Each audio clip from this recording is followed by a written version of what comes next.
Waancaan addunyaa 23ffaan guyyoota 12 akkasumas taphoota 40 keessatti maal fakkeessummeesse taateewwan isaa wal duraa duubaan isiniif dhiyeessina. Waancaan addunyaa 23ffaan Ameerikaa, Kaanaadaa fi Meeksikoo waliin qopheessan erga eegalee har'a guyyaan 12ffaa isaati. Hanga ammaatti taphoonni 40 taphatamaniiru. Galchiiwwan 121 gareewwan faallaa irratti galaniiru. Kana jechuun tapha tokko irratti giddu galeessaan galchiiwwan 3.03 galaa jiru akka jechuuti. Lionel Messi Argentina irraa, Jonathan David Canada irraa, Deniz Undav German irraa galchiiwwan 3-3 lakkoofsiisuun dursaa jira. Waltajjii kanaan Lionel Messi fi Jonathan David taphattoota sadeessoo hojjetanidha.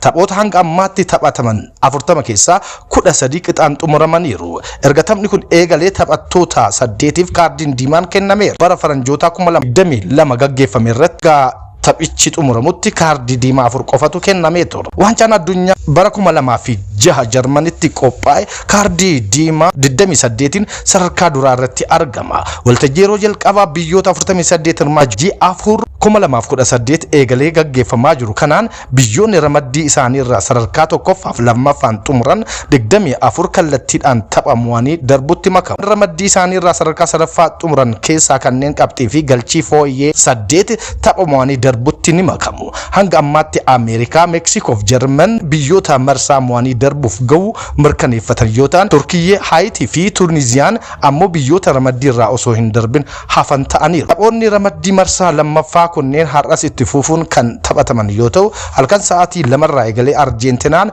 Oostiriyaa waliin kan taphattu yoo ta'u, sa'a 6 irratti immoo Faransaay Iraaq waliin morkatu.